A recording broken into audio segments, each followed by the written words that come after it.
The Jalen Jacoby on ESPN Radio and ESPN2. Jalen Rose, LeBron James, and Dwyane Wade are back at it. Dwyane Wade was doing an interview with our colleague, the great, the legend, the brilliant Rachel Nichols. And it was crashed by LeBron James. It was very tempting because of what we did. Thank you. The airplane. You don't make it. No, I don't make it. That's the light. That's the light. You can't see. He said you ain't that light. Soft move or boss move, wearing makeup with an interview with Rachel Nichols.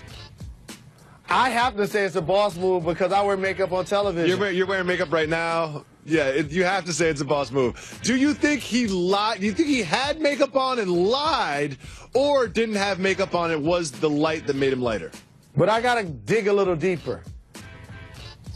As a player doing an interview with a media member, overall, that's a soft move. It's a soft move because I feel like you're at the practice facility, like you might go work out afterwards. Like if it was just there for the interview, then maybe makeup is acceptable. But do you think he had makeup? We're going to text Rachel and find out. I think he was wearing makeup. I think Melo's wearing a hoodie. And I saw LeBron must watch this program because he was rocking a do-rag with a glass of red wine. Back. Do-rag LeBron is back with red wine and his children screaming at him. Next we have this, Dennis Schrader. Does he still have that club in the ATL? Yes. Well, guess what? He's got a hookah bar. I don't think this was the hookah bar that he was at, but there is a hookah bar named 6 a.m. that he was at 2 a.m., getting into a fight and then subsequently getting charged with misdemeanor battery.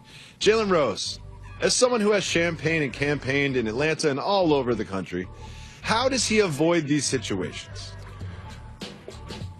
It's almost inevitable when you're out and about getting it in nowadays, when there's drinks possibly involved, when there's hookahs and or drugs possibly present in one way, shape, or form. And by the way, youngsters, they tricked you. You got bamboozled.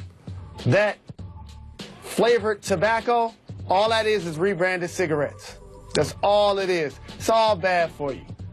With that being said, you hope that you're not putting yourself in position to be involved in an altercation, but as an adult, that doesn't mean because you're a professional athlete, you should be a hermit and have a curfew. You should be able to go where you want, when you want.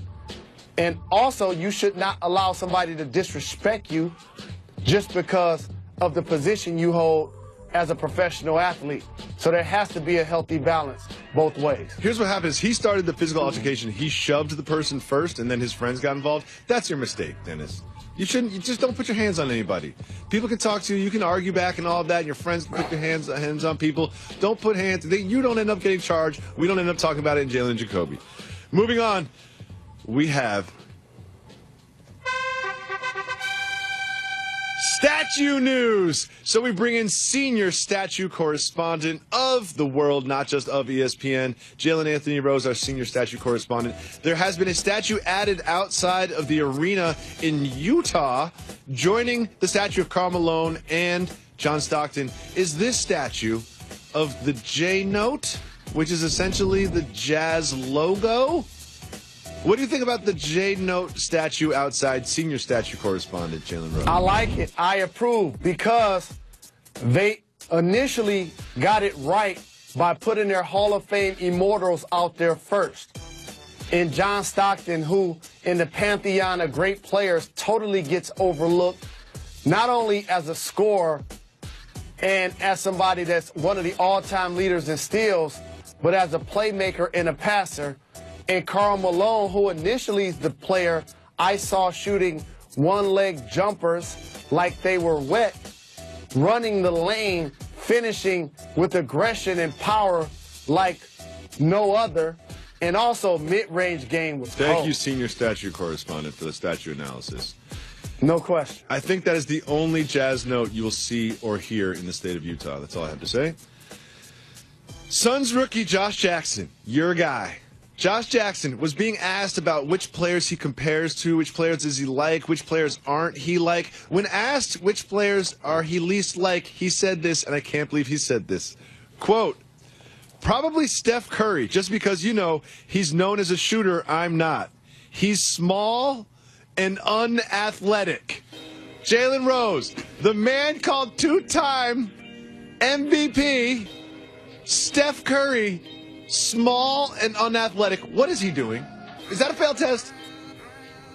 Normally on this program, we make sure we give the people what they want. Okay.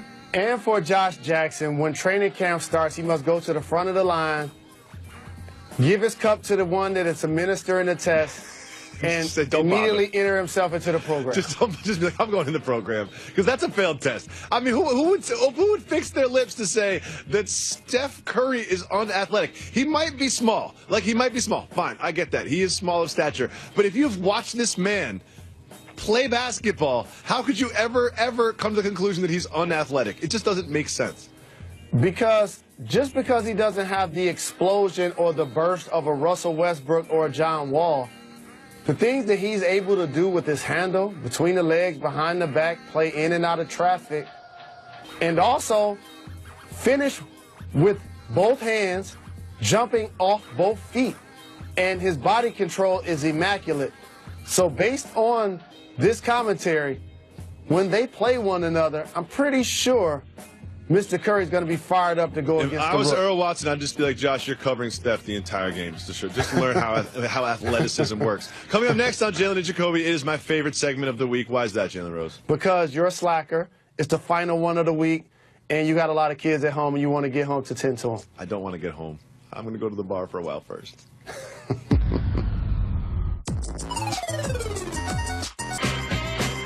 Welcome back to Jalen and Jacoby. It's Friday. It's the last segment of the week. It is time for What We Learned. What we learned this week, Jalen Rose. One thing we learned this week, Michael Beasley's already failed a test. He went on to SNYTV.com's Time Out with Taylor Rooks and explained how the human brain works in only a way Michael Beasley can. We are only capable of using 10% of our brain. Right? Yes. So who was the guy that used 11 that made it okay to say everybody's just using 10? I love the idea that he's explaining how the human brain works while he is wearing a wristwatch on his ankle. You know what I mean? It's like, you can't tell me how the brain works, dude. I don't know how the brain works, but I know how a wristwatch works. It goes on your wrist. That's all. That's what I know. And usually when you hear somebody spew rhetoric that wouldn't normally come out of their mouth, it sounds like something that he had just Googled. Like on the way over on social media. On the way over, he was just like 10% of my brain. Wow, that's I'll flip interesting. this. I'm gonna flip it on them. I'm gonna And flip it on them again, when I get there. We always talk about failed tests on this show, but this is a unique case. He's already in the program. Already in the program. He's about to get OJ Mayo'd. Another thing we learned this week: the president is just way too concerned about the first 3 minutes of NFL coverage. You know what I mean? Like, this is the time you should be getting beers and wings together. Wait for kickoff. Like, Prez, there's other things going on, man. Just stop. Can we talk about sports? Can we stick to sports? The individuals involved with the league, heads are in the right place with the locking arms and kneeling before the national anthem, but it's becoming vogue. It's lost its bluster, because this is not what Colin Kaepernick initially set out to get accomplished. First he was seated, then he took a knee, then there were certain individuals that raised a fist. Now it's become too corporate. It's almost like what you can hear on satellite radio versus what you can hear on the radio. Like, you know what? The protest is sold out. Like, the protest this time is sold out and gone mainstream. It really, really has. President, more concerned for Puerto Rico, less concerned for NFL Sunday. I Next. wish he was concerned about Ken Jong, because I'm scared of him. I know, I'm scared. Next, LeBron kind of told us why Kyrie, the kid Irving, left without really telling us. When LeBron James was asked about Kyrie Irving, he referred to him as the kid over and over and over again, in what was pretty clearly a sign of disrespect. And watching Kyrie's press conference right afterwards, it allowed me to unpack that he clearly acknowledged that he hopes that they can have a conversation, and whatever is the issue is something that can only be acknowledged by two men. And so, while of course he wanted to go to Boston, be the primary ball handler, lead a franchise, and show that he can be a guy that makes teammates around him better, it almost made it seem like there was something personal at play as well. Oh, it feels like there's something personal at play. And I cannot wait until October 17th when they're playing together. Kyrie goes to the basket. LeBron James jumps up and blocks his shot and stares him down just like he did Steph. Except Kyrie barks something back at him. Then LeBron barks something back at him. And then they get, chest to chest. And everybody starts getting separated. I know it's going to happen. I can't wait for it to happen. I love that it is going to happen. I want it to happen tomorrow and every day until the NBA Finals. Hold me back. I thought you were going to pass out. Shocking. We learned NCAA basketball is corrupt. It just is. It's corrupt. No. It's corrupt. You'll never believe this, but there's certain people that are getting financially paid when they shouldn't be in NCAA basketball. As long as when a high school player signs a letter of intent, he's also getting a shoe contract, except he's not getting paid to be an advertiser or a billboard for said shoe company, these type of scenarios will continue to exist. Thank you so much for watching on ESPN2 and ESPN News. Enjoy your weekend. Thank you. We'll be back on Monday. Thank you. You're far too kind. It's Jalen and Jacoby. It's Friday, and he is Jalen Rose applying makeup to his face. What up, Doe? I am David Jacoby. And on the cool check-in. Together, we are Jalen and Jacoby on ESPN Radio and ESPN2. What is it that we do, Mr. Rose? We get the people what they want. Well, the Westbrooks got what they want. Russell Westbrook has signed the biggest deal in the history of the National Basketball Association. Woj telling us that it is a 5-year, $205 million contract extension. That's $41 million a year. Jalen Rose, so Westbrook is going to be there. But will Paul George and Carmelo stay there? Don't be surprised if they do. Ooh. Talk to me. Here's what you have to pay attention to. Carmelo Anthony had a no-trade clause. He also has a year after this season on his contract at about $28 million that you don't just walk away from. It's a player option, I believe. So usually, if you're going to waive that in order to come to OKC, you're on the phone with Russ. Like, yo, I need to know, fam, are you going to be there? Because if you make me waive my no-trade clause, I come to OKC and you bounce, you think you had a problem with KD, you're going to have an enemy forever, physically. Well, Russell signed this deal on Kevin Durant's birthday. Do you think he meant to? Do you think he's that competitive? Absolutely. And rightfully so. Here's the thing I want to applaud for Russell. Okay. He's not going to let down the fans of OKC. When Michael Jordan stood on the stage and said that he was the kind of player that was going to get people to come play with him and not, quote-unquote, chase the chips, I believed it.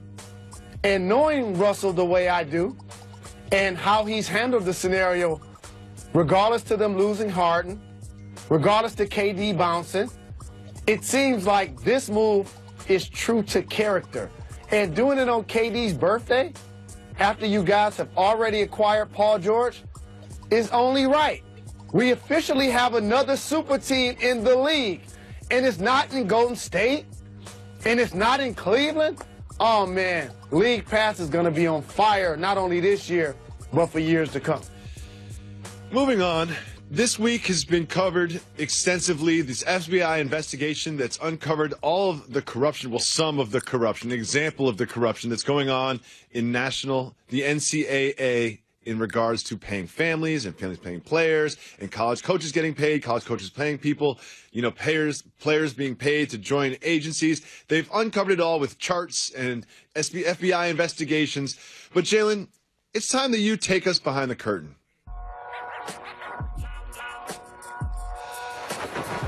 Who else is involved in all of this? Because we hear about the shoe companies and we hear about the college coaches and we hear about the families of the players, but the corruption is much more layered than that. Take us behind the curtain. Who else is involved? Since a free market economy does not exist in basketball and or football for that matter, what you're now going to have is different pockets of people and or situations that navigate young athletes on how to get to the money. Okay. Because they now see that regardless of how talented you might be in 10th grade, we know you have to finish high school.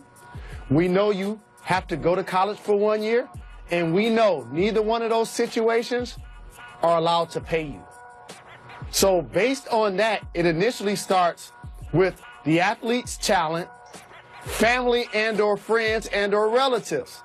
The extended family becomes your high school coaches and or your AAU coaches. Okay. And with shoe companies and or agents, because they're the puppet masters in theory, are now doing is they create different scenarios. So an elite level athlete, usually his school now becomes sponsored by one of those said shoe companies. During the summer, this now player has to make a choice. Which shoe company, skills academy, basketball camps, and or appearances they now attend. So in theory, you're being steered.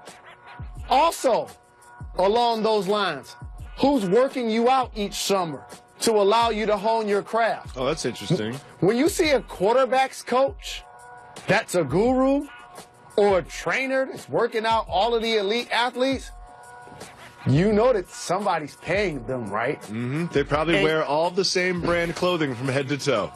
And you know who's not paying them? The high school athlete and or the collegiate athlete. So now those relationships become fostered. And all of a sudden, it said shoe company, they were looking after your high school and you were going to their camps. Guess what you now end up doing? Going to a college that wears the same shoe. Because when I sign my letter of intent, I'm not just signing the ball out. I'm signing a shoe contract because I can't wear what I want to wear in collegiate basketball or football. You have to wear what the school is contractually obligated to wear. You know why? Because the contract is with the shoe company and the university. It's not with me. But I'm still forced to fall in line and actually do such. And so now I'm in college. Everybody knows I need to be there for a year. This infrastructure that's brought me through. Mm-hmm. I have a college coach. There's assistant coaches. They become my father figures along with the people that I mentioned in the past. And all of a sudden, there's no surprise that, said collegiate coach that has an agent or a manager or a financial advisor, he's doing really well by me. Mm-hmm. So guess what? The player now follows suit and is represented by the same financial advisor who works for the same agent. And of course, don't forget the other people on the sideline, like who's making the clothes? Who do you buy the jewelry from? So this is a never-ending cycle that's going to continue to churn as long as the NCAA exists with the model that treats you like an athlete who is an amateur, which you're not, but you're treated as such because you have to sign on the dotted line to become a scholarship athlete, but also as long as money's involved. I saw what happened with Rick Pitino. Do you actually think Rick Pitino is the only collegiate coach? The only one in all of college basketball. He is the only coach in all of college basketball that's involved in any of these practices. I really believe that. So let me tell you some of the rules and some of the things to watch for when you're watching certain squads play and or in the summer. Watch how the top flight coaches are able to now hire AAU and or high school coaches and or family and friends to come work camps in the summer. Mm-hmm. so that you hope that the money that they're being paid, that ain't for them to 100% put in their pocket. It's for them to funnel some to the collegiate athlete. How about the athlete who gets their family members to now work for the school? Oh, just so happened that there was a job open, and you know what? My dad would be perfect for that job. He'd be perfect for that job. Oh, that seems like a very, very, very good compensation for that position as well. No question about it. So it's happening in and around the country, and it ain't going to stop.